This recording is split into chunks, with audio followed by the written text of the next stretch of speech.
And we are live today. Welcome, ladies and gentlemen, to the Weekend Rewind number 8.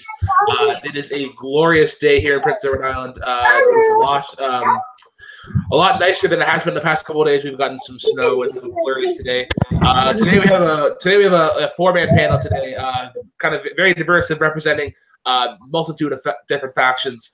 First, I'm going to introduce the Cosmic Night Fury himself. That is Nico Esquadra. How are you doing today, man? We are doing good. It's a glorious Saturday afternoon. I got a buddy who's fighting for an amateur title tonight, so I can't wait for that. And I'm here with my girl Jess and my nemesis Jim. Awesome. Also, yes, joining us today on the panel, representing a Comic Nation, also as well. I guess some Omega Kappa in a way. The Vicious Trollop, Jess Morgan. How are you doing? Hey. Woman up your words. Yeah. Well, I guess you're also making your debut for the Weekend Rewind, which is nice. And last but certainly not least, you would have caught him hosting with me on Monday's match in the Jukebox Heads Up tournament. That is, of course, El Lobo, Jim Green, also making his debut in the Rewind. How are we doing? I'm doing awesome. It's a nice day here in Dallas. It's nice weather, but I'm staying inside. So, it's good times. Yeah. All right. So for anybody who doesn't, or anybody who's new to the stream, first of all, welcome to Talk About Trivia. And how this video or how this show works is that we cover all the matches in our league. So that's Jukebox Wrestling, movies, Inner Geekdom, and TV. And then we cover the showdown matches as if the showdown doesn't exist, we don't exist. We are a fan league because of them, and then we take time to answer your questions at the end of the day. We have a lighter schedule today in terms of matches, so there are some other cool things that I want to talk about, and there's a very special announcement at the end of today's video. So be sure to stick around for the end of today's match. All right, guys. So let's kick it off with the Jack of All Trivia matches. First off, we got to go to the start of the Jukebox playoffs. There was Heads Up Part 1. We had a plethora of people competing. We had, of course, Luca, Hope, Fallon, Madden.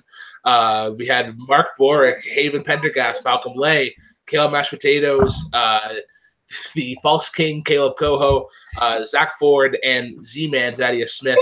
And what was a very entertaining match, but I mean, like, you have to call it like it was. Luca put on a clinic. He ran through every competitor that he had. He knocked out Caleb Coho clean. That's not very an impressive feat, though. Let's be honest. I mean, yeah, but He's and then person to knock out Caleb Coho. Yeah, I guess so. So yeah, he went through. So he went through Caleb Coho and then Zach Ford and then Mark Borick to get the win. For me, I think the highlight of the match was Mark getting into the finals. I think out of that half of the bracket, he was probably the last person that I thought of.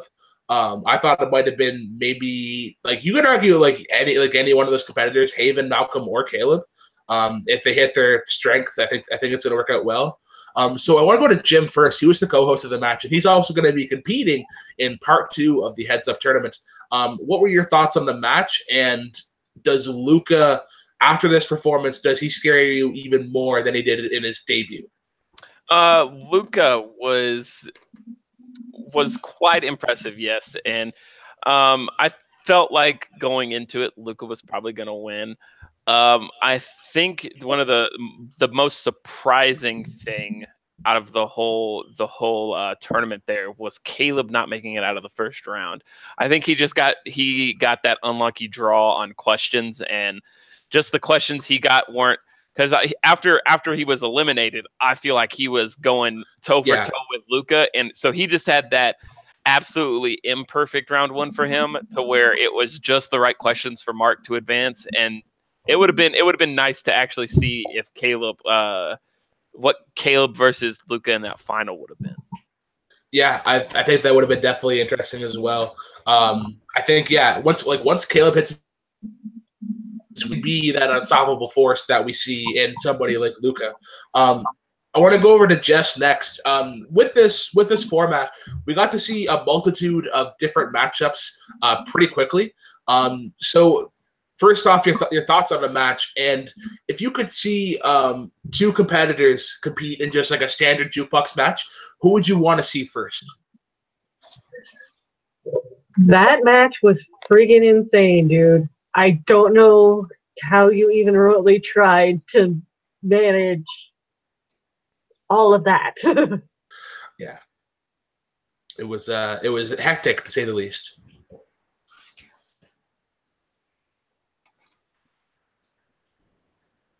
And yeah, I don't know. I think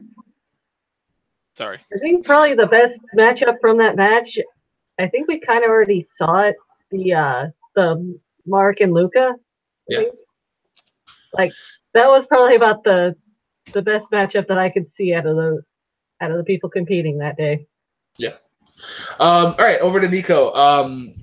I think, yeah, like I mentioned earlier, Mark was the surprise because he's one of the first people to admit that music isn't his strength.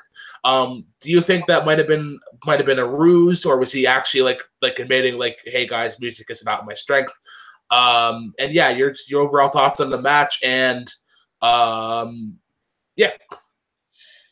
Him making it to the finals was very surprising to me, especially considering when I was asking for a debut match for season 2 and asking who should I call out, who's the weakest guy I could possibly call out.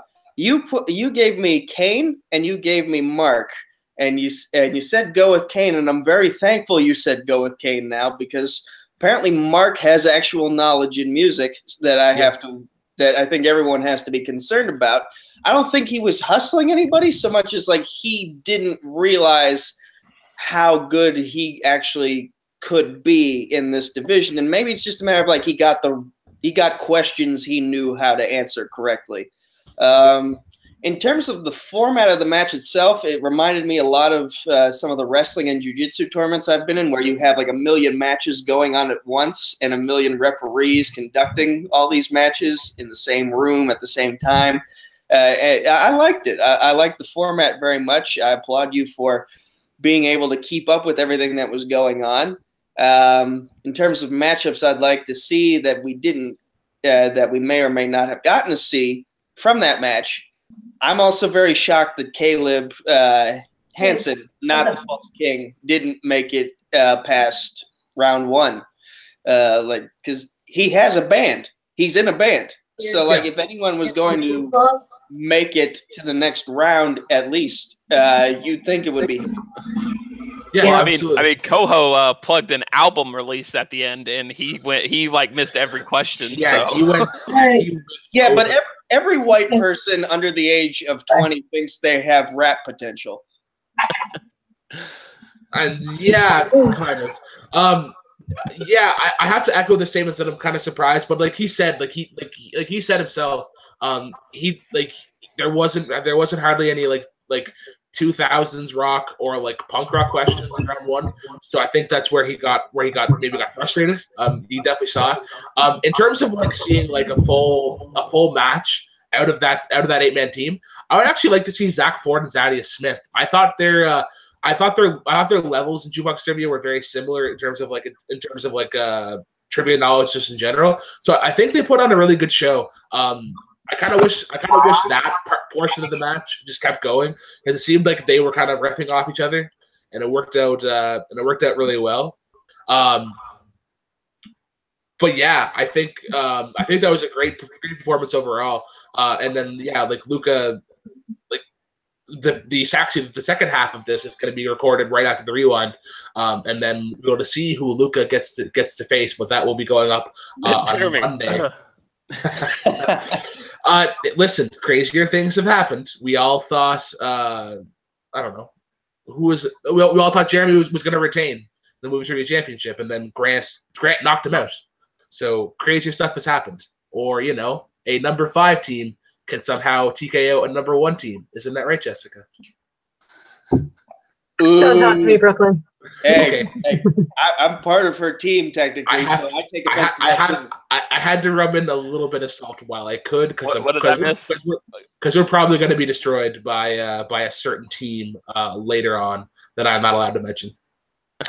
All right, so going on to Tuesday. That is of course Movie Tuesdays. We didn't have anything unfortunately due to some scheduling concerns. So that actually got recorded yesterday. The match that was supposed to happen got recorded yesterday, and that is going up on Tuesday. So we move into Wrestling Wednesdays, where we had an odd couple of a match, to say the least. Actually, you know what? I want to go to Nico first. Nico, give us like a background of this match, because I feel like there's a lot of story that needs to be built to give the match the proper hype that it needed. Okay, so anyone who has followed our community, whether it be Jack of All Trivia, the Worldwide Movie Games Network, or even Grant's Comic Book League, Chance wins at fucking everything. He's in contention for almost every belt possible. And he currently holds a belt in the Inner Geekdom division, so he wins a lot. I don't know whether it's luck or whether he just has like an encyclopedia-level brain that can just retain information so easily. But he wins a lot, and that was pissing me off. And then he kind of struck a nerve with me because last weekend I had just initiated another new player into our ranks at Omega Kappa, Samantha Newman, who will be in competition within the coming weeks, depending on her schedule. But Chance put a comment down, and he said, find a new manager. And granted, I know I don't have the best record in terms of the other divisions outside of wrestling, but that struck a nerve with me. So I'm just like, okay, you're getting a little mouthy, you're getting a little cocky right now. So how about you come down to where I hold the belts and we'll see how things go from there. So he took me on in a wrestling match at my request, and somehow he was able to get questions correct. I have no idea how he got some questions correct, but he did. And, anyone who was watching could see it on my face. Like, I was shocked and frustrated with which questions he was getting right, and that I had a poor round two. Like, I had heard some of these questions before in other matches that I had either competed in or hosted, and I still wasn't able to get them right. So I don't know how it got that close. Maybe I'm losing a step in terms of wrestling just because I'm focusing on other divisions, or maybe he's a lot better than I gave him credit for. I don't know. But it shouldn't have been that close, in my opinion. You never know. He's part of like obviously with him in Full Metal Trivia, that group there has a very heavy wrestling background. Like, you got guys like Alex, Mark, and Sandy who he could have easily studied for a little bit with them, and just to kind of a guideline in terms of if you were going to guess what route to go. Over to Jim. With Chance competing in wrestling, it was kind of a fish in a water kind of scenario. Do you think this might start a trend of people maybe competing in divisions that aren't their own? Maybe as to kind of get to a cycle, which you yourself are one of three. Yeah, I know. I've talked to the Hobbit himself, Robert Parker. I think he might try and do the same thing Chance did there. Hopefully it's not against Nico, but the match itself, it was actually a really good match. The beginning of it was a little weird when Haven was going to let Matthew the Kid jump in, and Nico lost his shit about it. But thankfully that didn't happen, and it just stayed a regular match. But I think out of it, Chance did a lot better than I expected, and I'm waiting to see Matthew the Kid have a match and see who he knocks out first. That'll be an interesting one to see in the future. Yeah. Over to Jess. Your thoughts on the match, and with the addition of Matthew the Kid on the panel, and I mean obviously you were the co-host on that match. What was talk me through how with the lead and whatnot, with Chance getting really close to the win. Like, did you ever think Chance was able to pull off the upset, or did you think Nico had this the entire time? I was rooting for Nico the whole damn time. It was like, oh God, no, okay. That's how I felt too. Yeah. Do you guys think Chance stays in the league, or is this just kind of a one-off kind of thing? Well, he did say that he wanted to take on someone who he felt was at his level of wrestling, and he called out Jeremy Adams, who, whenever you say something about wrestling, he's like, I don't know what you're talking about, movies. So if that match does happen, it will be very entertaining. It will probably be on the same level as me versus Kane and Jukebox whenever that happens. Yeah. I applaud Robert for having the balls to step up eventually in that division as well. And Matthew, I see him going places in that division. I see him probably being one of the few new competitors. And granted, we haven't seen a lot of the new competitors yet because we're on a weird schedule with that division. But I see him being one of the guys who can definitely take on the JTHs and the Harry Broadhursts.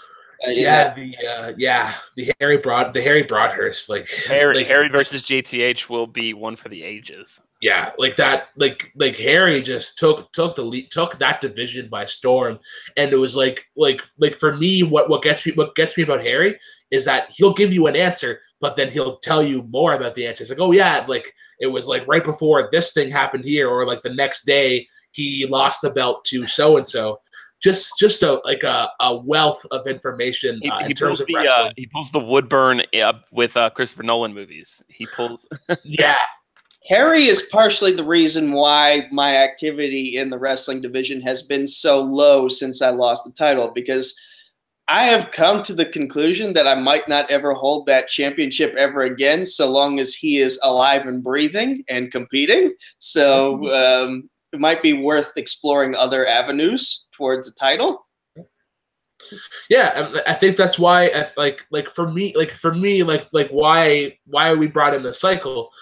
We brought in the cycle because we wanted to give people who were non-championship contenders something to kind of work for. And I think even though it's not a championship, I think the cycle is pretty gosh darn impressive, because you have to know your shit in five different areas of trivia. I mean, you look at that list. You got Jim, who's been Jim, Mark, and Haven all right into the league, and guys that can hold their own in any division, really. Just kind of overview of the Nico Chance match. I think it was good, and I'm hoping that you get people like Robert, other people to get in there. Maybe I might hop back into wrestling. I know my first match was a dud of a match, but you never know. So let's move on to Thursday. Thursday is usually our Inner Geekdom days, but before I get to those actual matches, what the fuck happened in the Facebook page? It blew up that day like crazy. There was post after post after post about either the NWO or the factions.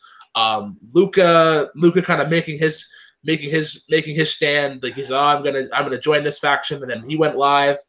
Was like, but deciding the whole thing, like that was crazy. We're now over 100 members on the Facebook page, which is pretty cool. I remember my phone going off the entire day in terms of comments, posts, all these things that were going on. And as much as everyone wants to hate the NWO and their dastardly ways, their heelish ways do bring in the views. So I want to ask the panel here, what do you guys think about the NWO with their addition of members on Thursday? Jess, you're holding back something here, so I want to go over to you first. No, Nico and I have been discussing this one for a long time. I knocked them down the ladder, and we will set them up for them to just get humiliated by getting beat by Nico. Yeah.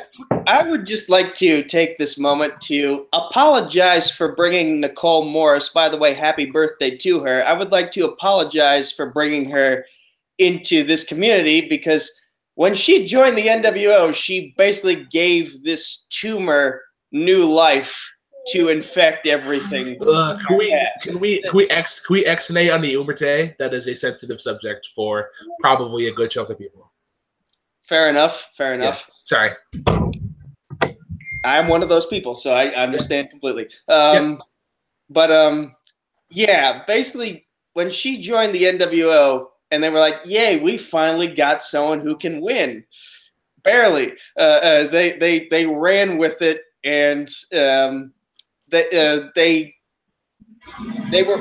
now think they've hit a triple when really they've only gotten a third base. So. And they keep bringing in new people now, but we don't know who these people are or if they even have skills. So I think I see some downfall for them. Yeah. From what I understand, these new additions, these are friends of Nicole Morris's, and they're wrestling heavy competitors, ones that will what's the word I'm looking for? They're going to stick with wrestling, but I think they might branch out to like movies and TV or something. So I think that's where NWO is probably going to be trying to make their presence known. But yeah, like you mentioned, like Nicole has 2 wins, and like that's what they're going on about. I mean, like like Jim, I have to go to you. Like she narrowly beat you, and then she got scheduled to play against Hunter, who is the lowest ranked competitor in Jack of All Trivia and Movie Trivia Singles League. Why do you think the NWO is going on so strongly about these 2 wins? Grant's here. Because the NWO wants to. They've been a bunch of losers for a while, and welcome Grant. And Grant, I know, will probably have an opinion on this as well. With Nicole, I believe I was scheduled to face. Who was I scheduled to face in that one? Yeah, you were scheduled to face Cool Hand, Lucas Patsanoff.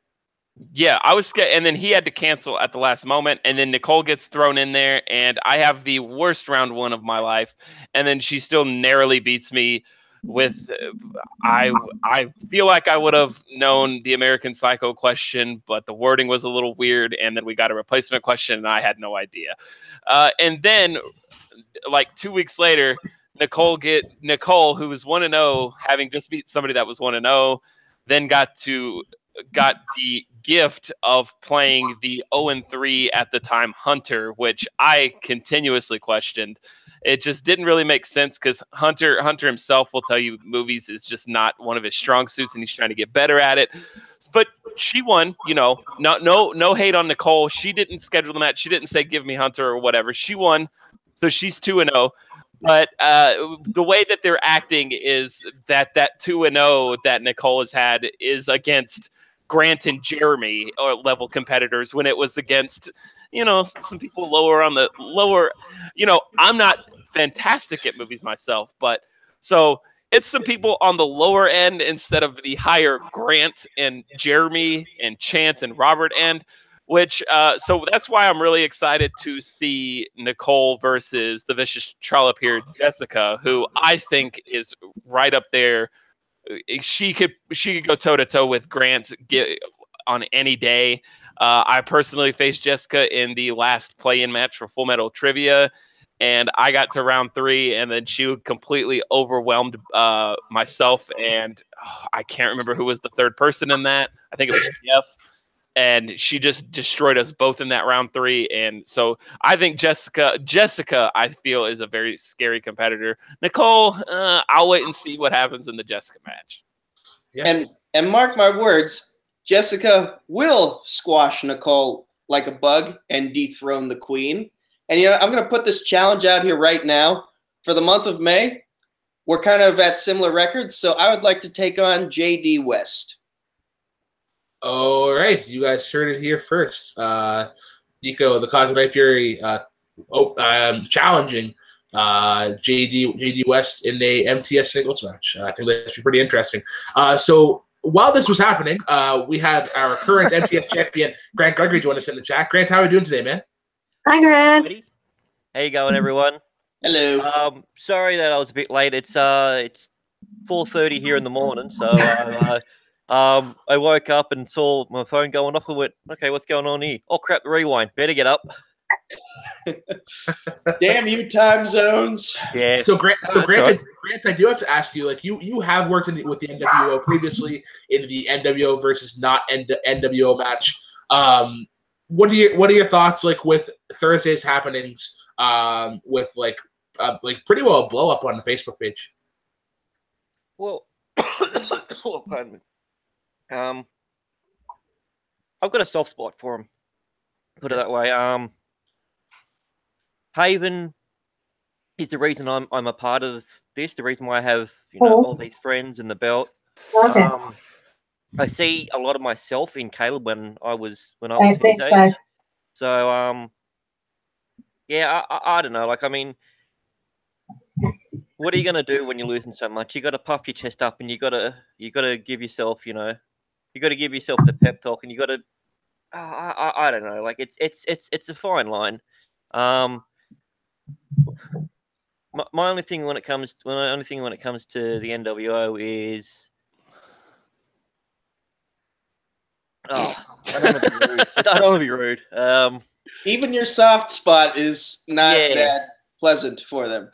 Yeah, well, I mean, I got my own faction and everything, and I helped him out in the match, and I just think that they're a very green faction, and I think they're the low hanging fruit that everyone wants to pick on. When everyone's constantly calling them out, and I get because it's the way in which they present themselves to people. But yeah, I don't know. I like them. But yeah, when it comes to competitors, yeah, they're extremely green. Yeah.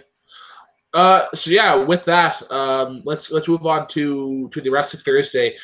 We had a double header once again in the Intergeekdom division. We had our undercard of the Hunter Hitman Shameless at 0-7, taking on JD the Gargantuan or the. Who cares? I don't believe he's a demigod anymore. But it's something with the G. Yeah. So with that, this was actually a pretty entertaining match. Like it was like they were very similar in terms of like competitive knowledge. They were tied after round.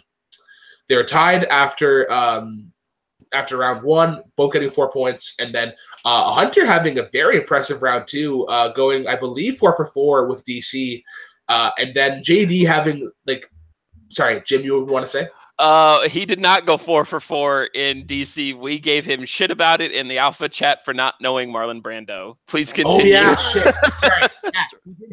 He completely had blanked on it. He's like, "I'm sorry, guys. I know. I just had a momentary lapse. It's like, it's okay, Hunter. It's okay. We forgive you this time." Yeah. But yeah, I think, and I know JD got mixed up on the Lord of the Rings quote. I know myself, I wouldn't have gotten it. I thought I could have swore it was Return of the King, but I was obviously wrong. I want to go over to Grant first, since he is recently just joining us. What were your thoughts on that match, and what do you think this means for Hunter getting that first win in Intergeekdom? Well, everyone knows that if there's someone that you've got a good chance of beating, it's Hunter. In anything, because he loves to get out there and to just give it a go, and he's still learning. But for getting that first win, it's huge.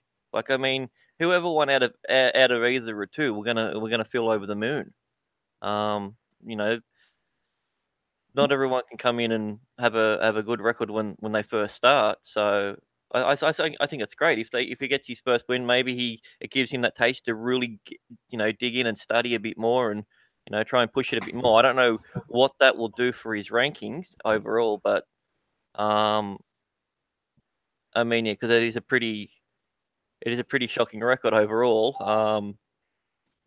But yeah, no, I thought it was quite an entertaining match. Yeah, absolutely.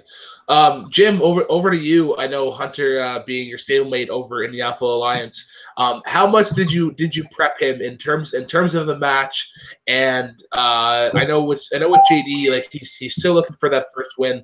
What do you think this means for JD? For JD, I'm not sure because I don't know much about JD. I've only seen him play a few times.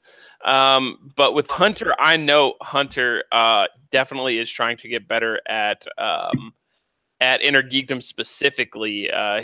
We've had a few training sessions with him. That's not saying much for me, but Hunter was there with the champion Chance and number one contender Robert. So they tend to help him out a lot, and I think it showed in his first match after having some training discussions with Chance and Robert. He got a good win, and let's see if he can keep up that pace and possibly his next match down the road. Yeah. Over to Jessica. Thoughts on the match, and yeah. Oh, I had literally just watched through the Lord of the Rings saga last weekend. So that last quote just kind of hurt. Yeah. But wow, that was a nice, interesting, close little game there. Yeah. And I can't wait to actually get my toes into this one. Yeah, I think I think it'll be pretty interesting. Kane wants us to remind us in the chat that Hunter did win by TKO, which I did have in my notes here. And I think that is I think that is so.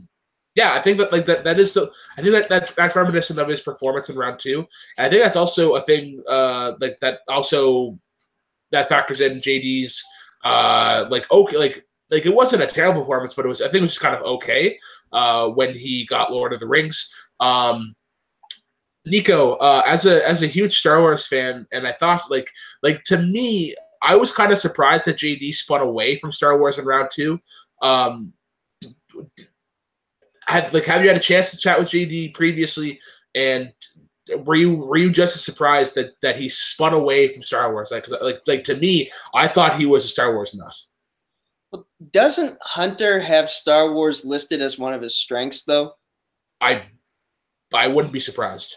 Because I think having watched that match, I think he when they were doing the introductions, Caleb mentioned that Hunter is good at Star Wars. And even though I think Hunter missed the Lupita Nyong'o question in round 1, not everyone is going to get a question correct in their greatest strength every single day. So my guess is JD was probably like, it's too big of a risk. So let me see if I can go for something different, something that Hunter might not know as well. Yeah. Sometimes the strategy works, sometimes it does not. All right, so with that, we'll go into our main event in the Inner Geekdom realm. So we of course had a battle down under. We had the Maestro Jake Marinoni taking on the comic book lad Grant Gregory in what was a very, very fun match. Grant, I'm gonna have to start with you. Why don't you run through your thought process on the match? Like what did you do? What did you do to prep? Did you think that Jake was able to get that round 3 quote? And yeah, while I do that, I'm gonna go grab a beer. Does anybody want a beer while I'm gone? No, thanks. No? Okay. All right, I'll be right back. Tim will take some moonshine. No. All right, I'll be back to grab a beer. All right. So basically, my thoughts on the match was it was fun to finally be able to challenge a fellow Aussie, even if he is someone who is 3,000 miles away from me, from we're at opposite ends of the country. But no, it was quite entertaining. How I prepped for it is I watched 0 Harry Potter. I watched 0 Star Wars because it didn't matter how much I practice on those things, I'm going to get 9 out of 10 of those wrong. So I focused on my strengths. Watched a whole heap of Uwe Boll video game movies, which I don't recommend. And yeah, a few Star Trek movies, and pretty much I went from there. I was quite happy with the performances overall from both of us. Once again, round 2 it always seems to be my round, and I think that's where the game was won and lost. Grant, if I may ask, is Star Trek one of your strengths? Are you one of the few people who consider Star Trek as a strength? I would put it down as a strength overall.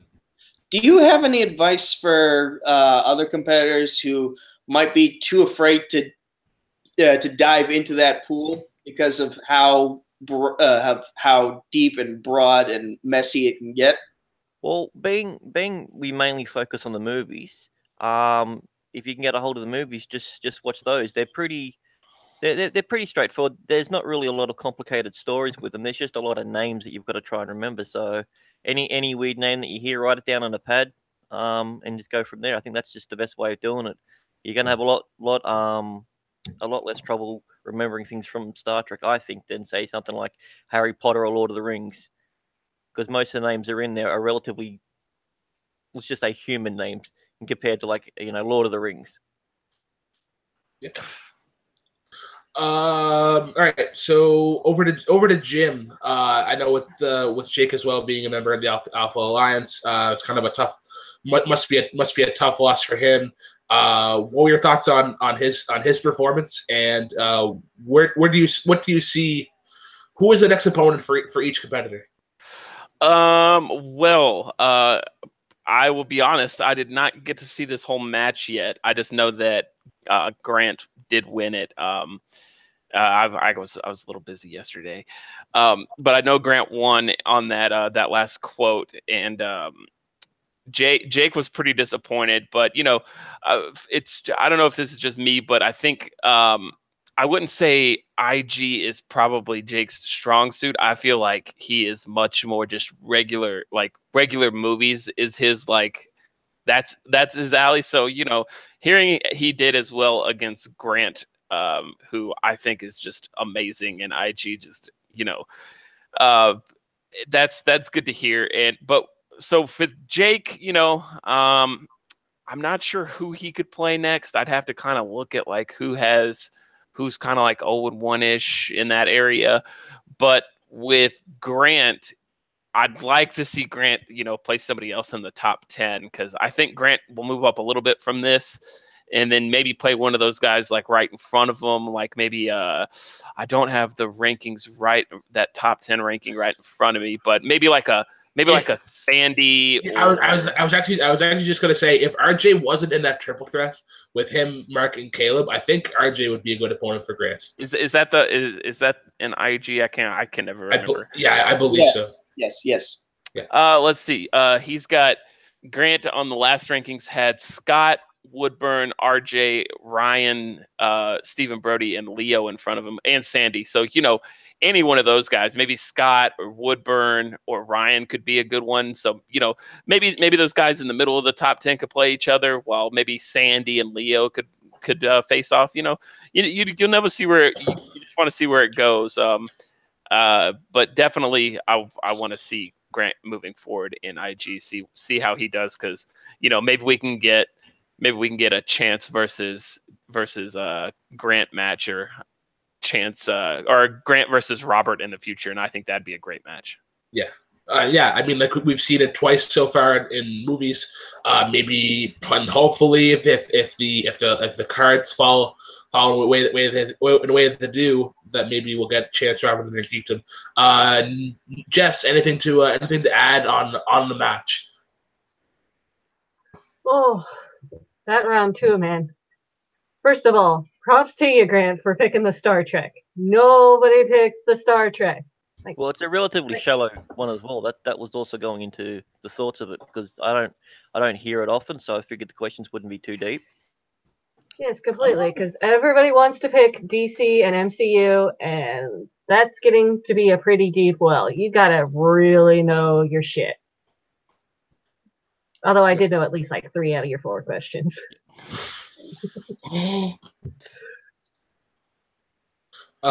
Yeah. Nico, anything else you wanted to add on that IG match? Yes. So I felt like, as someone who has lost to Jake Marangoni, I felt it was a little bit poetic that he lost the match on a quote said by the same person who I lost my match to him. the Allfather Odin. So after the match, I sent him a message. I said, "So Odin got you too, huh?" And he was like, "Yep." So we both now know what it feels like to get screwed over by the Allfather in IG. But in terms of like where does everyone go from here? First off, congrats again to Hunter on his first win. I didn't get to say that. I did send him a message that day too when I saw his win, and I'm very happy for him. Jim just ran through everybody who's ahead of him. Sandy is supposed to face Robert for the official #1 contendership. I forgot about that. My bad. Originally it was supposed to be Leo versus Fun Size versus Woodburn in a 3-way. I think Leo had to drop out, and then the match. I think it was actually Scott Stokes. Oh, okay. Yeah. Well, either way, the match got postponed. So, yeah, the ocean of top 10 contenders is still pretty deep for Grant to pick a fish through. Yeah, absolutely. So yeah, that is our Jack of all trivia schedule. Like I said, it was a pretty late week. We didn't have any TV due to this scheduling, and didn't have any movies due to some more scheduling. As just a kind of a little sneak peek in the behind the scenes, scheduling is a bastard. It sucks. Things come up, life happens, but sometimes that's the way it goes. And I think the matches that we had this week were pretty awesome. So with that, guys, we now move into the Schmodown aspect of our show. We cover the 2 matches that we had this week. Of course, on Tuesday we had the debut of the Shire Wolves in Clark Wolf and Rich Cushing taking on the Lions Den, aka the Dream Crushers, in Ken Knapsack and Tom Dagnino. So I kind of want to chime in on there. I want to give my thoughts on this match first. In terms of like storylines, I thought they actually did a really they created a really good narrative. Like initially, I thought the promo was kind of long, and I was like, wait a minute here. Like to anybody who's new and hasn't watched and isn't familiar with like the build up and the build up and like the fall of the Nerds Watch. I thought it was really good. Yeah, it was a great promo. Obviously, like with round 1, Lions Den was kind of off. There were times where I thought like Tom Dagnino was just kind of throwing it in, and then like Ken like carrying that team as much as he could. Round 2, dance category rearing its ugly head once again. With that being the Patreon category, obviously giving Rachel and Ken both hard times in the Collider collision. So first, I want to go to Jess. Obviously, like Shire Wolves did get the win there via TKO. What were your thoughts on the Shire Wolves performance, and what does this mean in terms of Fight Club? I'll be honest, I did not expect the Lions Den to, let's be honest, even make round 3. Yeah. I don't think anybody actually saw that coming.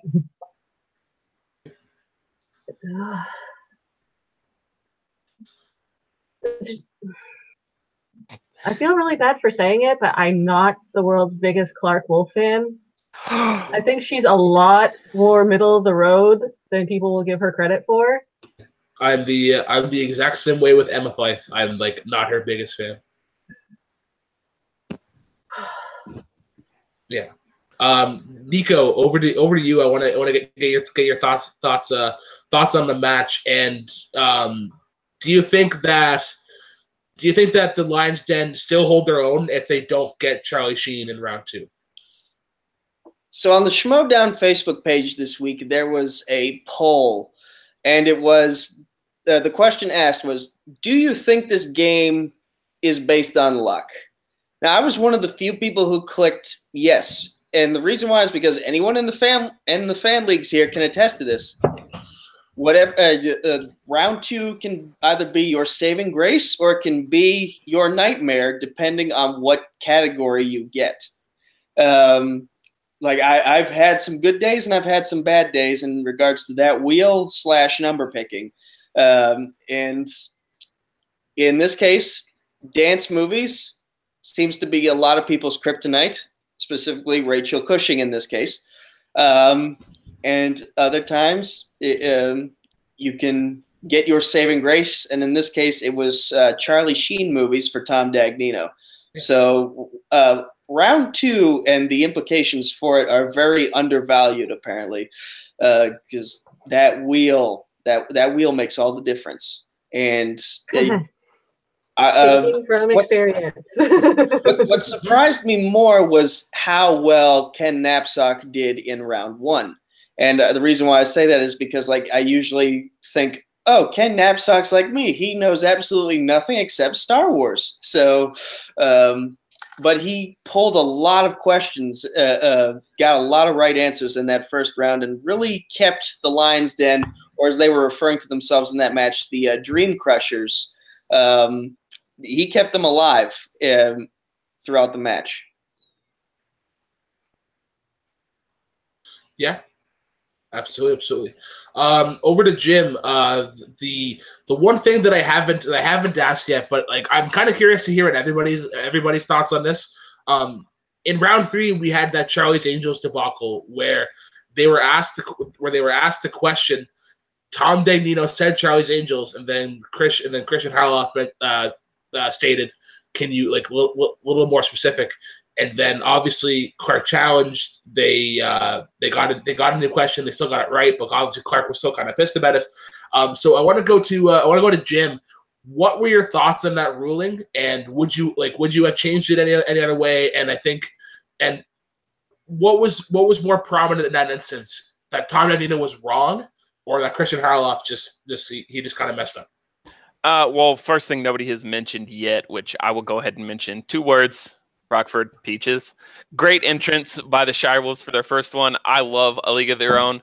So seeing them in full out Rockford Peaches gear, I was like, this is amazing. Okay, I don't care what anyone says. This entrance is amazing. But I feel like it is almost like I feel like Dagnino was just wrong. But it's almost like the Roca situation, to where it was like, oh well, let's just completely redo that whole segment there. Which, whether you think the Patriots should have got a respin or not, whatever. But they redid the question, and he got it right anyway, so it ended up not mattering. But I definitely think he kind of led him a little bit, because the first one's just called Charlie's Angels, and the second one is Charlie's Angels Full Throttle. It's almost like I'm trying to think of. Like a Die Hard movie, where there's multiples with like Die Hard with a Vengeance, Die Hard, whatever. So if he was like, oh, Die Hard, can you be more specific? Oh, and it's like, oh, well, it's not Die Hard, which Charlie's Angels, that's even worse, because there's only 2 of them. Like if you say be more specific, then you automatically know it's the sequel. So I even though it ended up not mattering for the match at all, and they still won and everything, I agreed with Clark's saltiness about it, where he just straight up got it wrong. He guessed the first movie, got it wrong, and then Harloff led him a little bit, and then they ended up redoing it, and they got the points anyway. But I was kind of on Clark's side on that one. Yeah. I want to go to Grant next. We did see in round 1 where Ken was starting to get a little bit frustrated.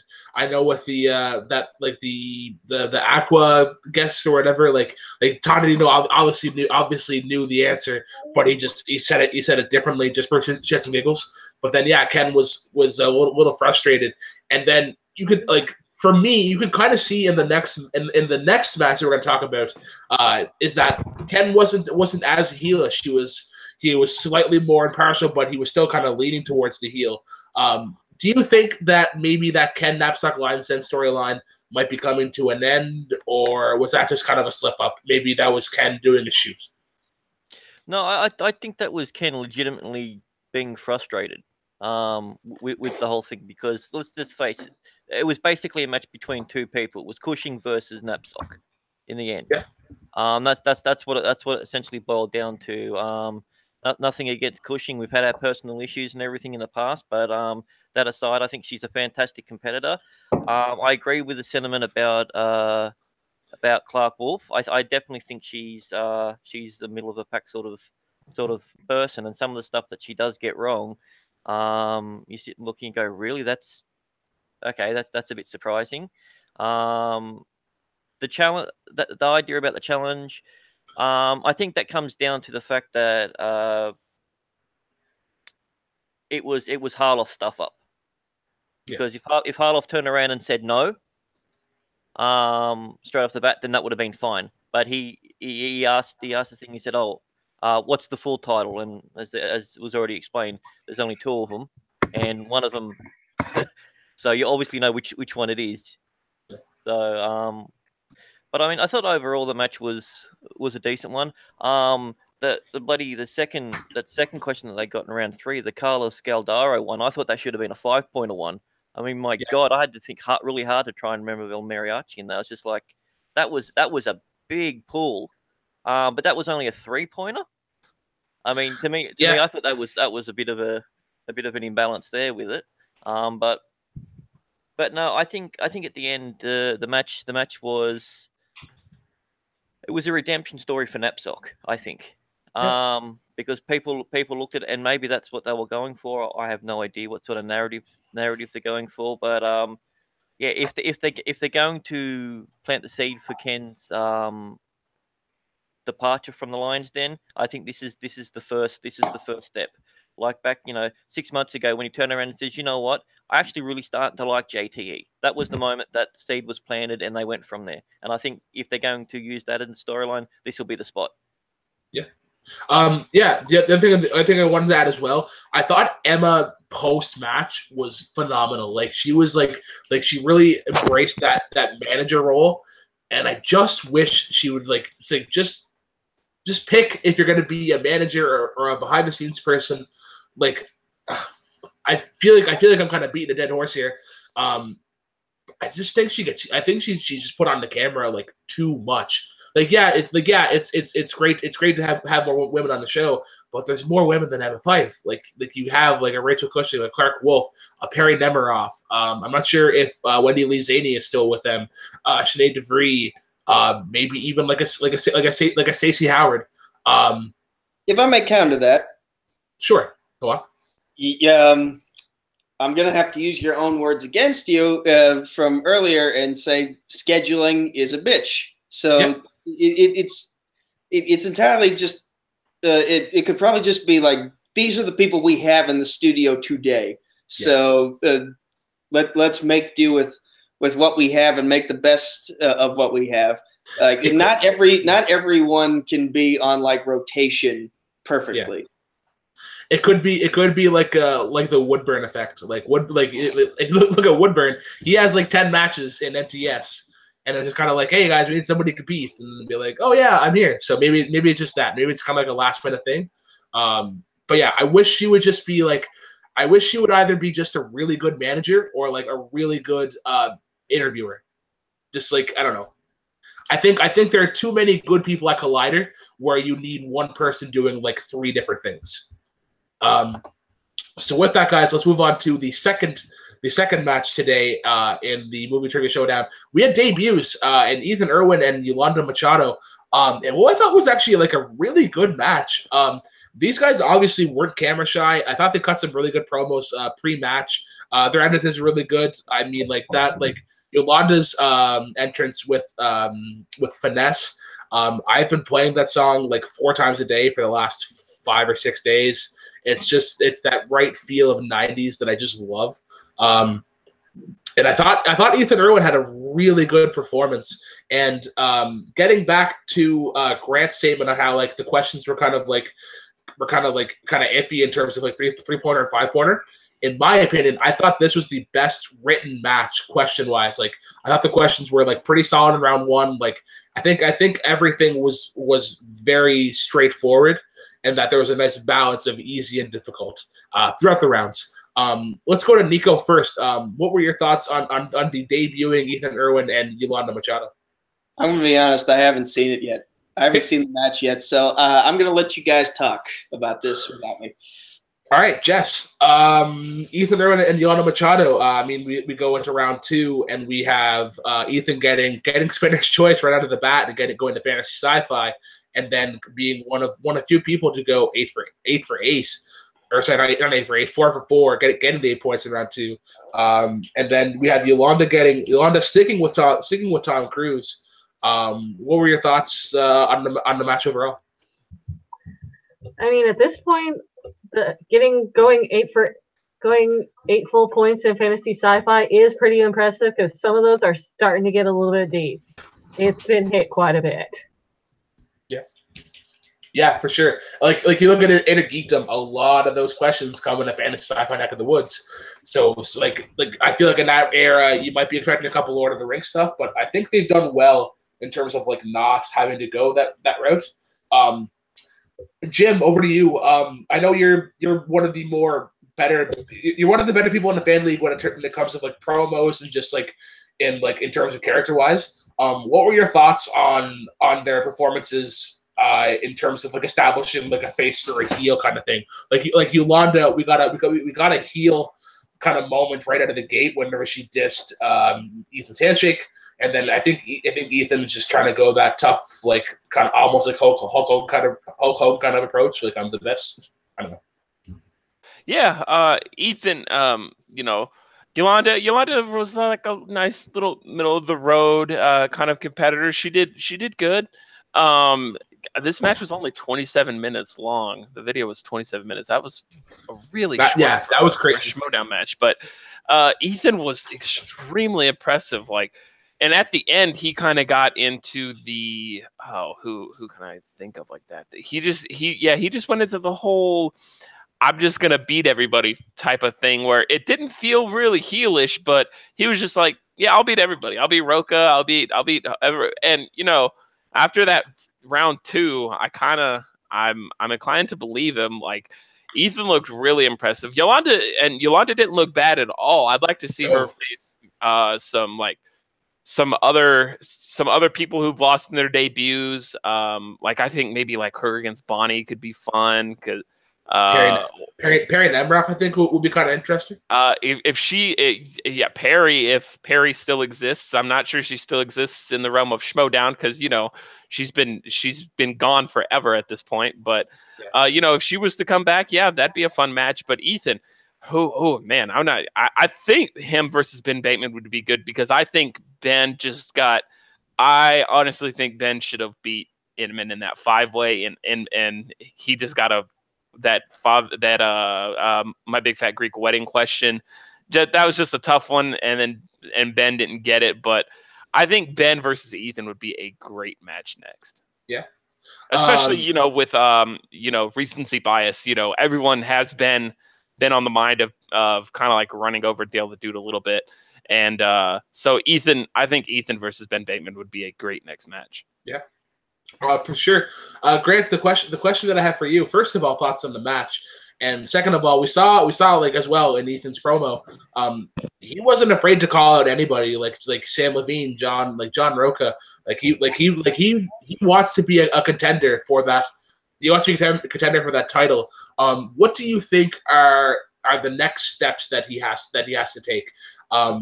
I mean, like obviously Jim mentioned Ben Bateman, but like if he were to win there, does he take on somebody like a JTE or a Jeff Snyder or maybe even a Mark Ellis? Well, I overall I thought the match was a pretty decent match. I was very impressed with Ethan. I really liked the promos that they both cut, but in the end, I kind of felt like it was such a mismatch. Yolanda was a little bit more style than substance in it, and I think that Ethan, I can see good things for Ethan. Not only was he very knowledgeable, but he was very quick and that's a scary thing when I'm a relatively knowledgeable sort of guy, but a lot of the time it does take me 10 seconds to get there. When he was just firing answers off left, right, and center, I'd love to see him go against Roka straight off the bat. He called out a big dog. Big dog should answer and just go straight into it. And if he gets smashed, he gets smashed. I mean, you can't be afraid to call out someone big. I mean, you ask Nico, the amount of times Nico's called out one of the big people and had a very impressive match. It does nothing but improve your stock. So I definitely think it would be a good idea. In all honesty, I've got to disagree with you when you said about the round one being really well written. I thought that was probably one of the easiest round ones that I've seen in a long time. I'd Really? be surprised. I'd be surprised in the fantasy in the reaction league if most people didn't get 7 or 8. Okay. Because yeah, I thought they were probably one of the easiest round 1 questions I've ever heard. Yeah.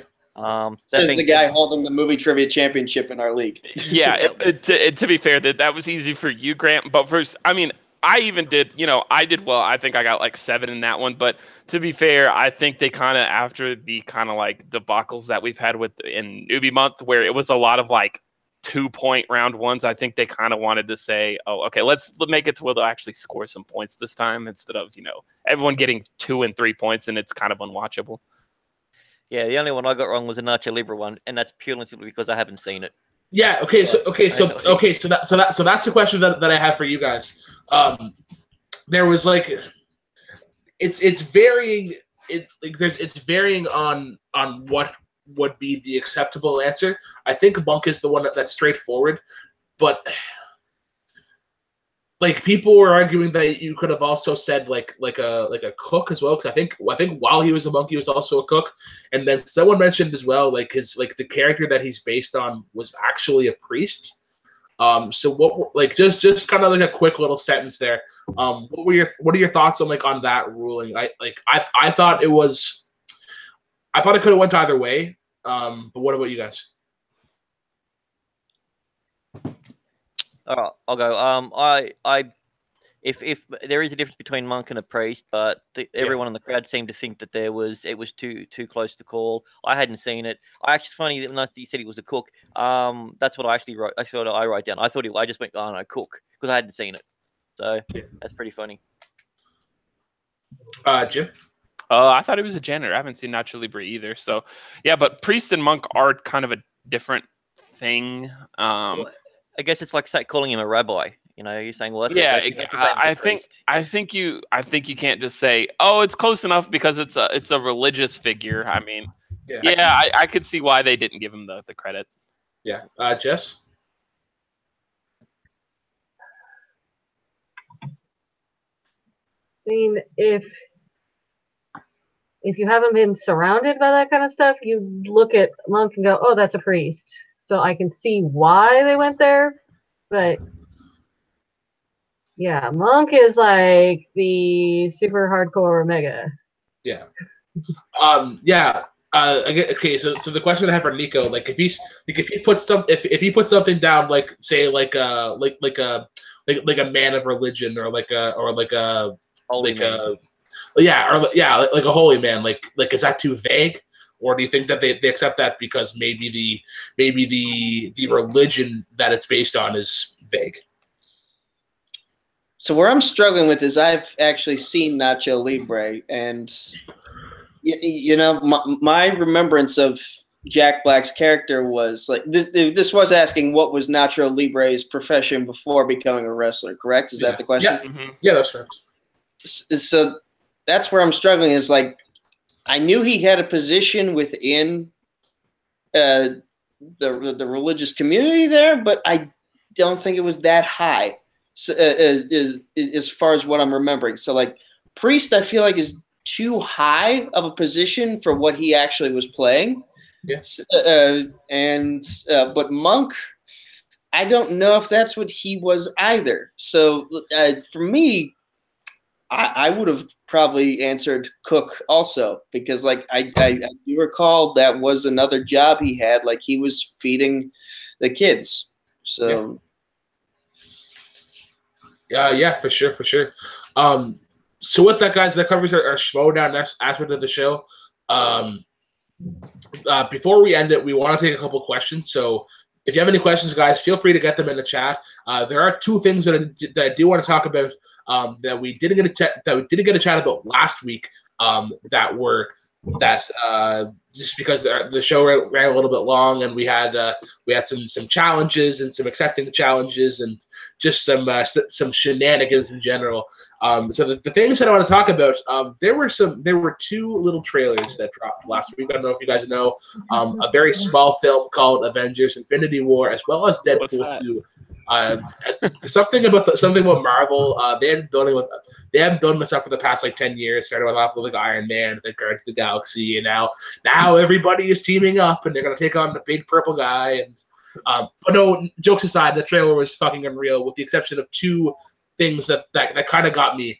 Can I just cut you off for a second? If you're talking about the Avengers trailer, I'm going to duck out for a couple of minutes because I refuse to watch any trailers of anything that I'm really looking forward to. We could just if we don't want to talk about it specific, like the specifics in the trailer, we could just say what we thought of the trailer without actually saying what was in it. It's up to you guys. If you want, I can just duck out for a couple of minutes or whatever's good for you guys. I'm probably maybe like in a sentence, because we are getting some questions here in the chat. Yeah. Maybe like a sentence of like what you like and what you didn't like. I thought some of the certain character interactions were really good. They developed some good storylines. But there were some logic flaws in the trailer that I noticed, especially towards the end. Nico. Chris Pratt is funny. All right. I like that. I like it, Nico. Yeah. Jess. What did you think of the trailer? You don't know? You wanted to talk, but you don't know? I didn't remember the video. Okay, Yeah. So Jess, Yeah. what do you? Yeah. Oh, sorry. I'm kind of glad to see this part of the MCU kind of change permanently. Yeah. Because sometimes it's nice to just kind of hit a soft reset. Yeah, for sure. Jim. It was I really enjoyed it, and as somebody that really likes Marvel, and I love Spider-Man and Black Panther as a kid, so I'm really excited just to see after Black Panther kind of set up and kind of set it up. It definitely made me more hype instead of with some movie trailers, where you watch it and you'll be like, not so sure now. But this one was just like, this trailer was like, yeah, okay, now, yeah. Is it April? Is it 27th? Is it the 27th yet? Yeah, I'm ready. Okay. So yeah, that was our thoughts there. And then the other trailer that I wanted to get into very quick was Deadpool 2. Let's go in reverse order. Jim, just kind of in a sentence or two, what did you like and what did you not like? They definitely. I heard they did some reshoots or something because it was testing poorly or something. Something or other like that. It looks kind of on pace with the first one. So I'm still like I said with the Avengers. It didn't make me not look. It didn't deter me from the movie any more or less. I'm still really ready to see it, and I'll be there first day. Yeah. Jess. 2 words. Man bun. Oh yeah. Nico. I'm very curious to see what Terry Crews is doing in this movie. I totally forgot Terry Crews was in this movie. Yeah, that was kind of kept quiet up until like the first trailer. So yeah. I'm curious. Are you sure? Are you sure? It is Terry Crews? It is Terry Crews. Shit.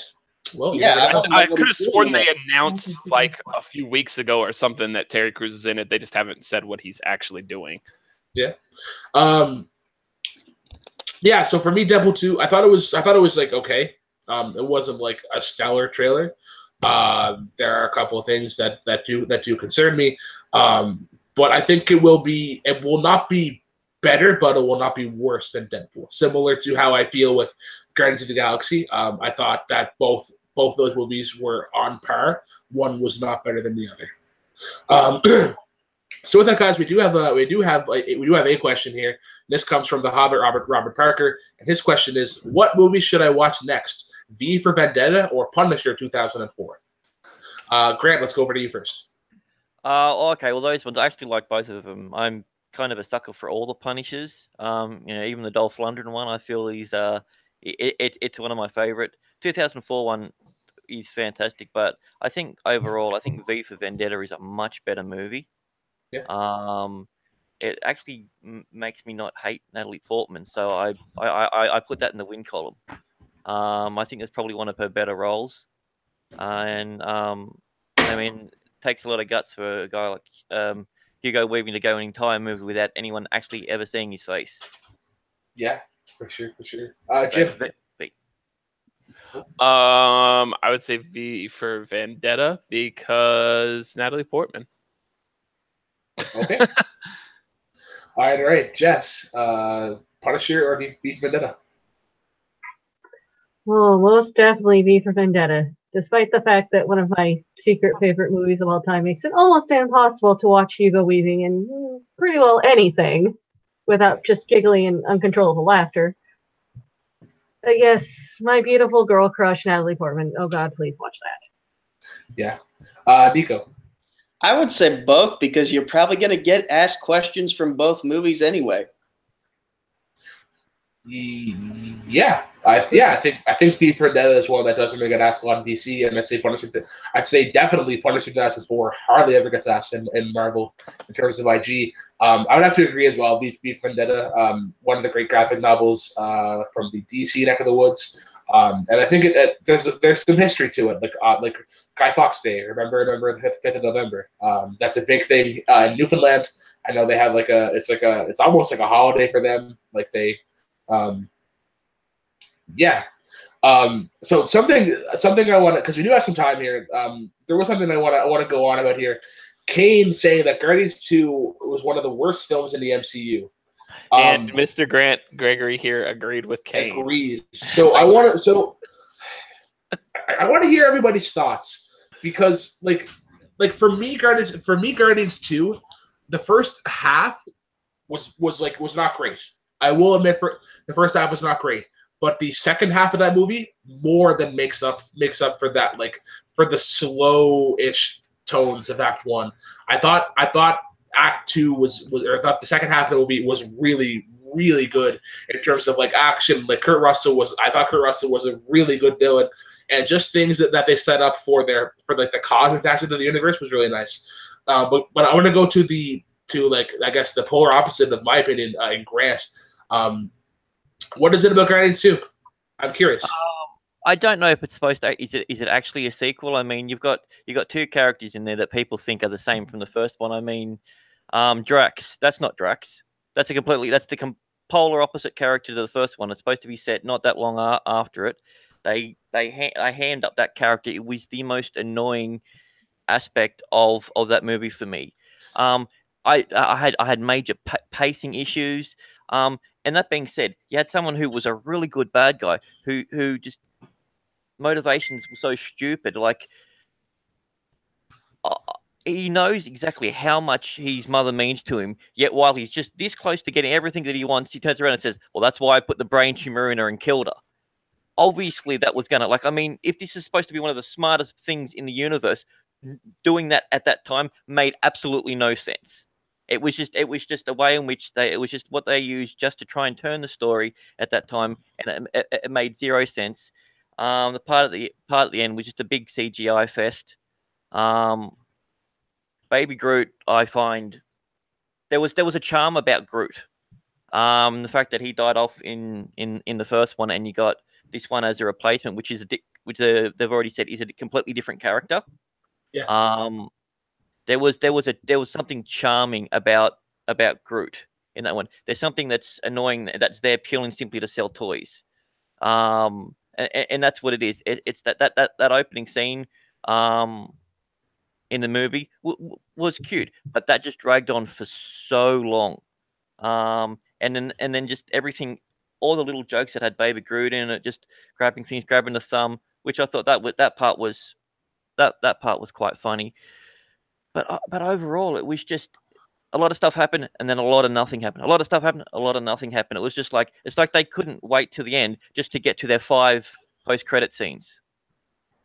I just thought for what the first one was, how it was this perfect little ball of charm. There was something nice and unique about it. And they took all the aspects that worked and did a little bit with them, and all the aspects that didn't quite work and tried to make them work. And that was the main issue that I had with Guardians 2. Yeah. Jim, Jessica, Nico, anything you guys want to add on the Guardians 2 debacle? For me, let me just quickly say I only saw it once in theaters, and I was sick that day. So I still haven't rewatched it, even though I've needed to. So my opinions aren't going to be the greatest on it. So I'll defer to Jessica and Nico. All right, just Nico. It is probably one of the bottom of towards the bottom, but there is enough that I do like about Guardians 2, and enough that I don't like about probably the absolute last two on my list. They'll say, yeah, it's alright. And why do all these movies have to be the number 2 being the shitty one? Captain America, obviously the exception. Yeah. Nico. So I'm kind of with Jim in that I've only seen this movie once, and it was at the theater. And after I got out of the theater, I was like, I'm putting this right on par with Guardians 1 in the top rankings. Since then, I've had some time to reflect. And, it helps to watch an honest trailer from Screen Junkies, and it makes you think about some things you didn't think about before. So first I'll say this. Baby Groot, love him. Cutest thing ever, funny. I love Baby Groot. I'm almost a little bit sad that he's growing up because I want to see more of Baby Groot. Now onto some of the negatives. Why does this movie have its own laugh track? And the laugh track being everyone within the movie. Like it tells you when to laugh so much that it makes you feel a little awkward about laughing. Because okay, shouldn't we find this funny on our own? Like, why do you need to tell us when to laugh here? And I can see where Grant is coming from in that it ruined the charm that was Dave Bautista's Drax. Because, here's this character that everyone fell in love with. Because, he has his flaws, but, he has a story to tell. And it's sad and emotional, and it makes you feel for him. And then all of a sudden he starts laughing at literally everything everyone says, and making these weird insults towards Nebula that make you feel even more awkward. So I don't know where I would put this movie on my list today. I would have to go through a full MCU rewatch and just see how do I feel about these movies now compared to how I did when I first saw them in the theater. But those many months of reflection have kind of made me realize this movie is not as great as I thought it was. Yeah, for sure. So I'm gonna cut off the questions, the questions that we're getting. So Sean, your last question: who's your favorite movie villain of all time? That's the last one that we'll do for today's show. So we'll go to the ones previously mentioned, and the first one is asked by Caleb Mashed Potatoes, and his was who wins in Destiny versus NWO and how. Let's go to Jess first. Who wins in who? Destiny versus NWO in team match. Who wins and how?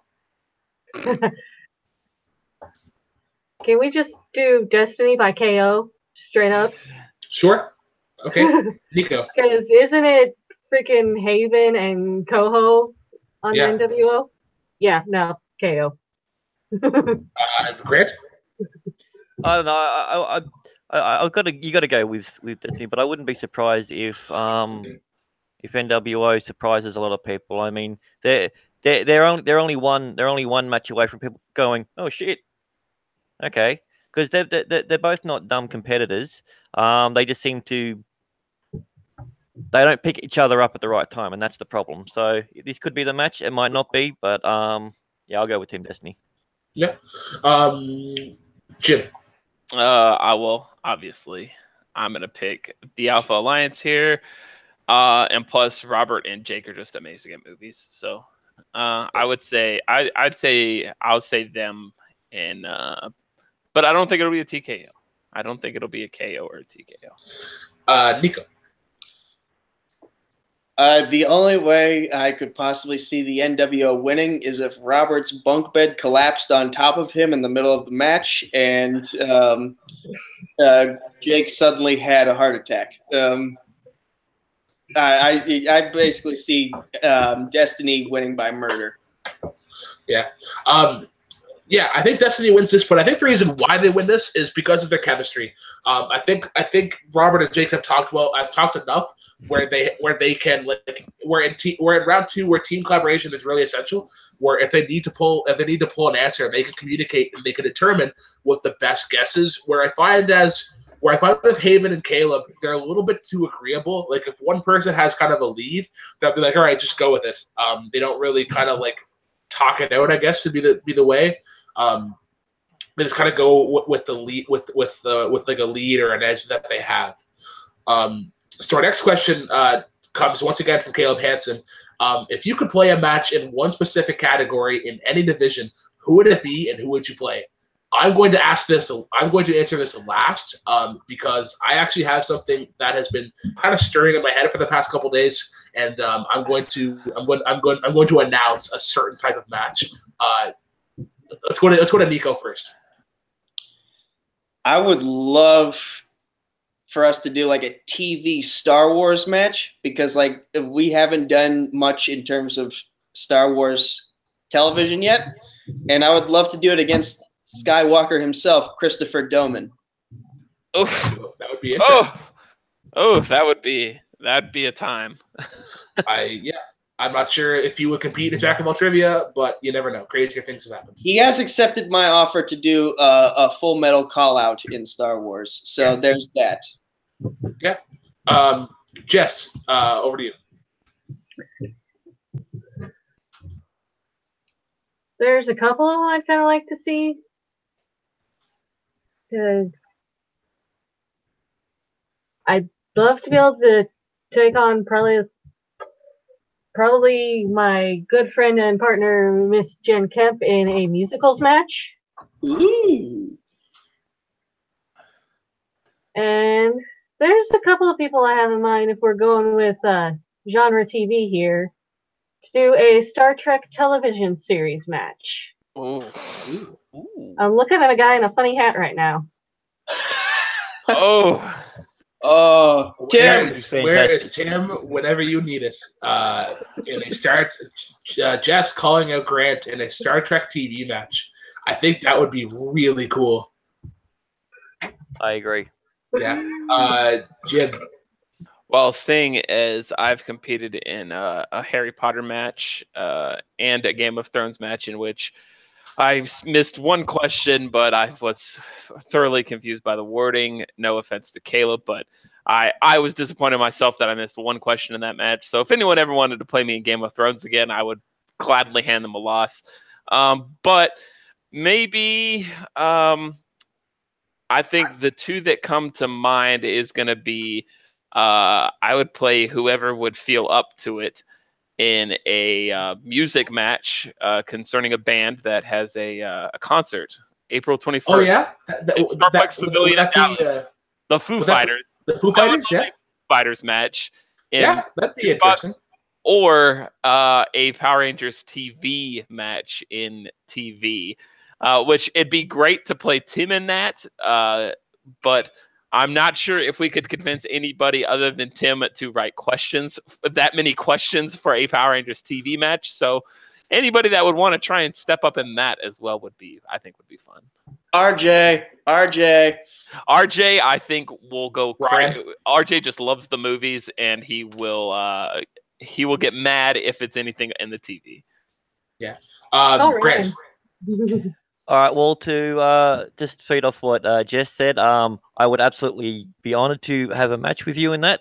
But I do have one little caveat. If we're going to do it, we need to make it a triple threat and include Caleb Hansen in it. Yeah, Caleb in the chat Caleb- is he Caleb wants is it on nuts that when it Star Trek comes TV match. to Star Trek. I would absolutely love that. But if I could pick any match that I would do an Iron Man match. One point question, first to 50, me versus Paul Oyama Oh, Jesus. Oh. Wow. Wait, in what category? in movies. Just in movies? Yeah, we'll go in movies, in anything. If he wanted to do it in a mixed bag or something, I'd be happy to do that. But me and Paul have done a couple of practice things, and I got the better of him a couple of times in that. So I think it would be interesting to see. Yeah. All right. So yeah. Before I get to my call out, we see Kane in the chat. He'll take on anybody in an MCU only match. Caleb also wants in a Jukebox Trivia match in a punk match against Luca. Oof. But the match that I am proposing, pending Jack of all Trivia Council approval, because obviously they'll have to write questions for Jukebox. I will take on anybody, up to 4 people, in a Weird Al Yankovic Iron Man match. Oh man, we were talking about this the other day. I will take on anybody in Weird Al. I think I know a fair chunk about him, in terms of like lyrics and albums and like parodies and stuff. In terms of some pretty specific things. But yeah, I'll take on anybody up to 5 people or up to 4 people in a Weird Al Jukebox match. You have one sign up right here. You have one sign up right here in the Vicious Trollop. Yeah. Yeah, I see. There's 3 people in particular. Jim, Jess, and Jeremy Adams. I know he is also a lover of Weird Al. But yeah, pending Jack of all Trivia Council approval, I'd love to get into the league that I created and do a Weird Al Iron Man. If you do that, I would love to be able to write some questions. I think we're doing a Weird Al Iron Man. If this match does happen, can I please be a co-host? Pending council approval, but I can't see why not. Nothing but Weird Al.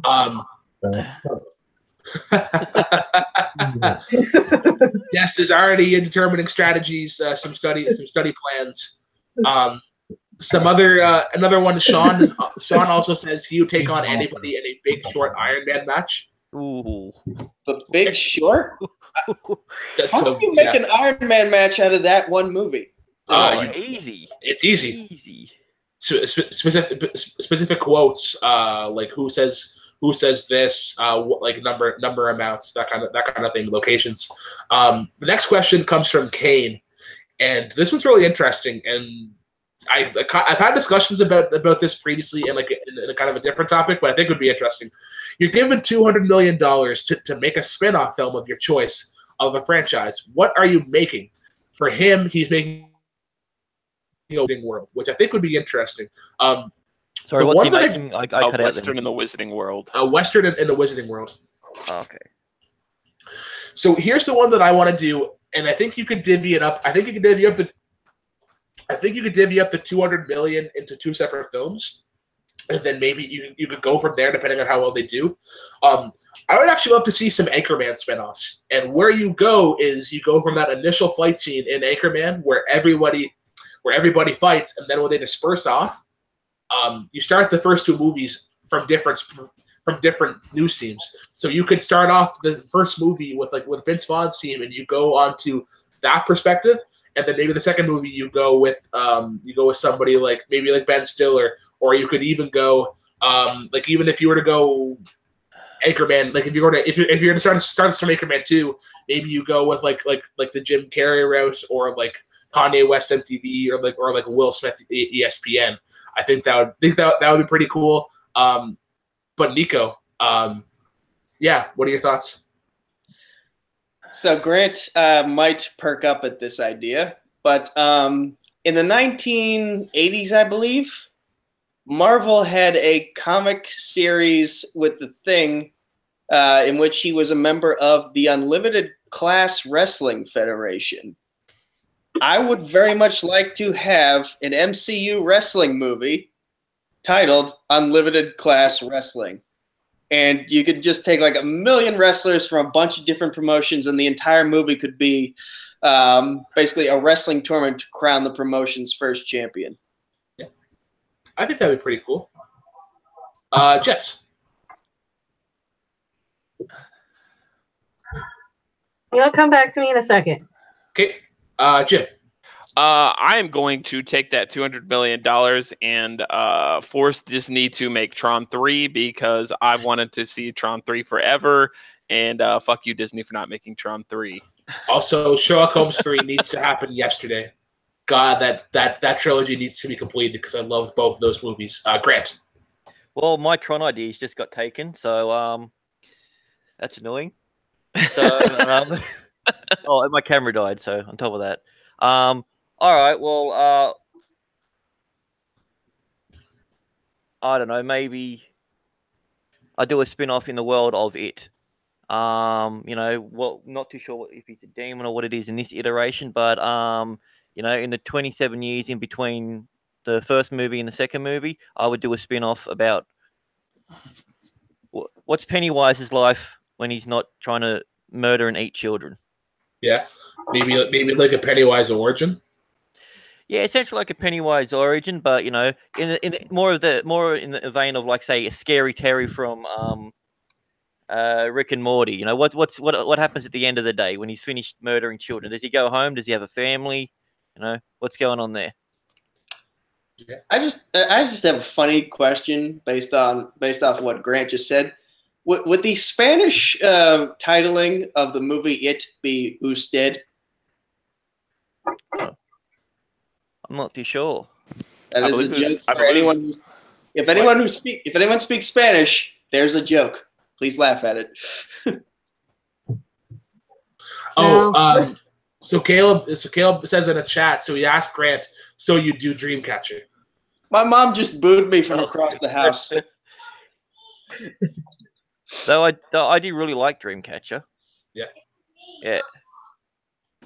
Yeah. All right. So the last question that we have comes from Sicario himself, Sean Sandberg, and his question is it's pretty straightforward. Who is the best villain of all time? Who is your favorite movie villain of all time? And I'll go to Nico or yeah, go to Nico first. Come back to me, actually. Okay, Jess. The best bad guy of all time. I got it.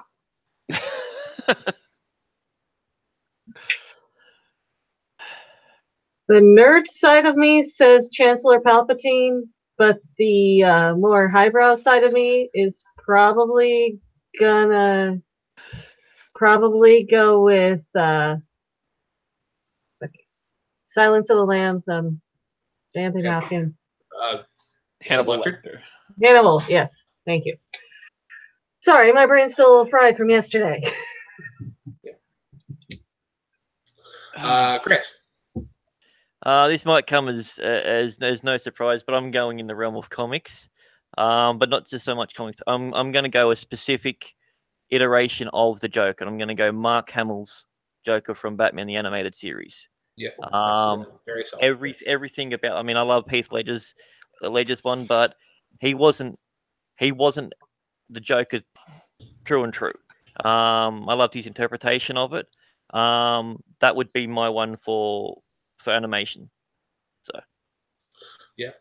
I'll go next. My favorite, it comes to my favorite movie of all time, A Few Good Men. That is, of course, Jack Nicholson as Colonel Kendricks. I think, like, for me, what I love about him is that he's the right amount of crazy, where he's like he shakes your hand, is like, I'll have a conversation with you, but if you cross me, I'm gonna rip your fucking head off. And just like his character arc, I thought was really good on how he's berated in the courtroom with questions, and then he's broken down, and then he just snaps I ordered the cord red. Spoiler alert for a movie that is like 15 years old. Nico. So this keeps popping in my head, and I can't remember the name of the character, but Kevin Spacey's character in Horrible Bosses. Interesting. Like, first off, he's a dick, and you can't really do anything about it because you work for the dude. And then halfway through the movie, he starts killing people just because, like, he thinks, oh, this junkie slept with my wife. I'm going to shoot him straight in the head. And then, all of a sudden the three main characters, they're like, oh my God, he just shot a guy. He might shoot us next. What do we do? So like, it feels, he starts out as the relatable dick that you just don't like being around. And all of a sudden he takes it one step further. And so now you're like genuinely fearful for like, oh no, what's about to happen next? So I feel like that kind of makes him a great villain. Sure. Jim, did I ask you, or I'm trying to remember? No, you did not, because you would remember if you asked me. Yeah. The biggest movie villain in the history of movies is Harvey Weinstein. Thank you. I'll be here all night.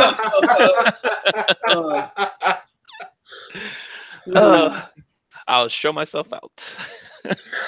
All right, guys. So that's it. That's it for the questions that are going to take early stream. That we do have a pretty big announcement.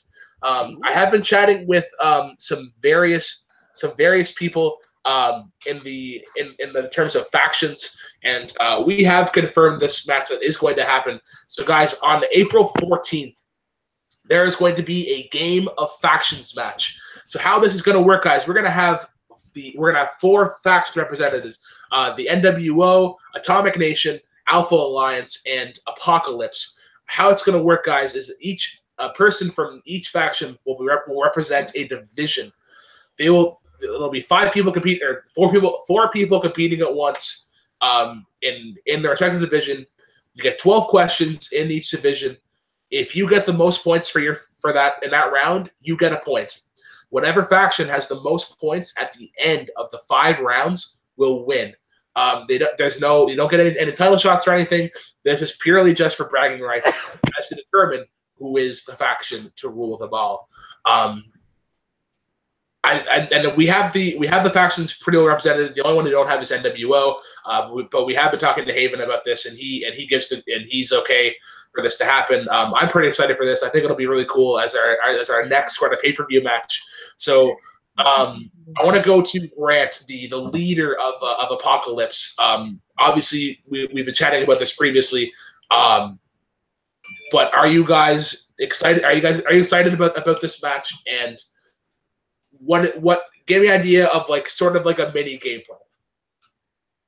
Well, of course I'm excited about this. This is going to be fantastic. Game plan is to see. It really depends on the order of what's coming. Like, you know, what matches are going to be first. Like, say for instance, if it's a jukebox first versus say a wrestling first, the strategy might change, sort of thing.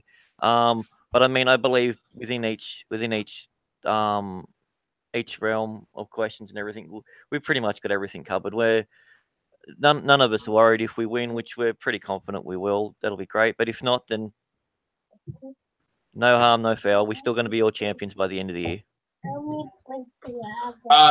Nico, as a representative of Atomic Nation, yourself and Jess, what are your thoughts on this exciting news? And I'm sure Jeremy is going to be sitting down with all of us, all of you guys. I'm obviously going to be posting and writing questions and whatnot. Who are some people that stand out that need to compete in this match? For me, it's interesting for us because like Jess and I, we're both also Omega Kappa members. So I hope that in the final decision, Omega Kappa will be heavily represented for Atomic Nation. So I think Jess should definitely be in one of these matches.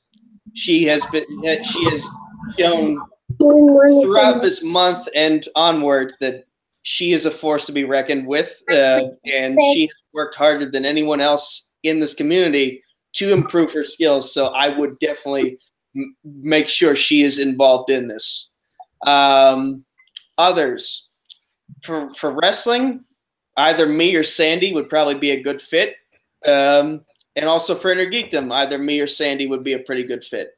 In terms of who else, that hard to say just yet who from Atomic Nation would be good in TV. So we'll figure that out as we go along. But basically, Jess and Sandy should definitely represent us. Yeah, for sure. Jess, anything you want to add as to represent Atomic Nation? Oh, you just love to throw me in shit, don't you, Nico? You're good. That's why.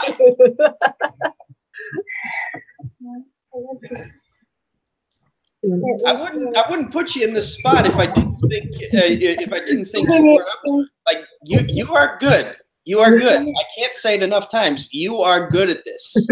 Yeah. All right. Yeah. Over to Jim as the representative of the Alpha Alliance. What is like? I'm sure you guys have been chatting with us already because I have been talking to Kane about this. And he is in the know. In terms of preparing, what is the one division that you guys that is the one you have to work on the most? As you can see, I'm assuming the stock footage position because stock footage could not be here.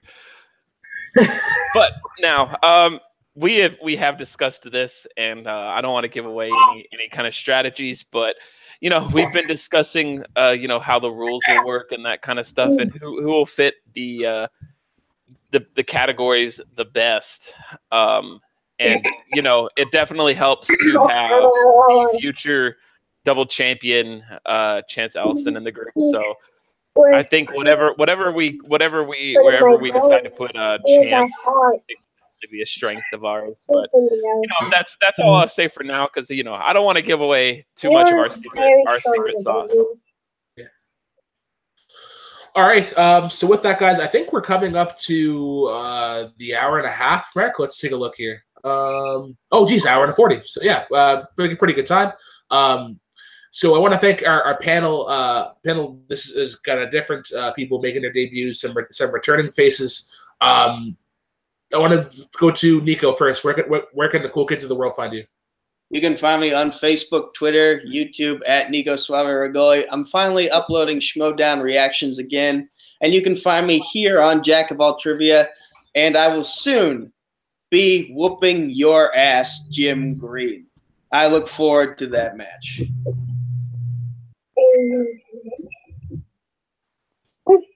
Yeah. Jess, where can the cool kids of the world find you? You can find me all over Facebook, Twitter, Jessica Morgan. I think I still have an Instagram. I don't know. I don't actually post shit on there. And you can find me all over Jack of All Trivia, including Inner Geekdom Debut Week. Hi, Brooklyn. Hi. And here coming up in the next couple of weeks, maybe shutting up a fat mouth. I don't know. Yeah. Jim, where can the cool kids of the world find you? In the Jack of All Trivia group, I'm in the Full Metal one as well, even though I don't compete there as often because people like Jessica just dominate the matches that I'm in, and I don't get wins. And then in April, I will be facing off against the lovely Nico, the Night Fury, Regoli, Suave, 18 nickname, in an IG match, which I think we're both looking forward to. And that should be a good one after months and months of shit talk. Yeah. And Grant, where can the cool kids of the world find you? Anywhere where there's good trivia, so Jack of All Trivia and the Comic Book League. Looking forward to this faction war coming up. It's got me very excited, and can't wait to get this started. Get a bit of practice going. Oh yeah, Sean Sandberg. I will see you next week in the Comic Book League. Oh yeah, jeez, I guess so. Yeah, and last but certainly not least, I am the Black Lantern Brooklyn Vale. This is once again the weekend rewind number 8. Be sure to like, comment, and subscribe on the video. Be sure to follow us on Facebook, Instagram, Twitter, all that cool stuff. Once again, get us on the Facebook page, and if you want to get on a match, let us know. We'll get you in as soon as we can. Once again, that is Nico, Jess, Jim, and Grant. Cheers, guys. Peace out. And once again, as always, drive safely.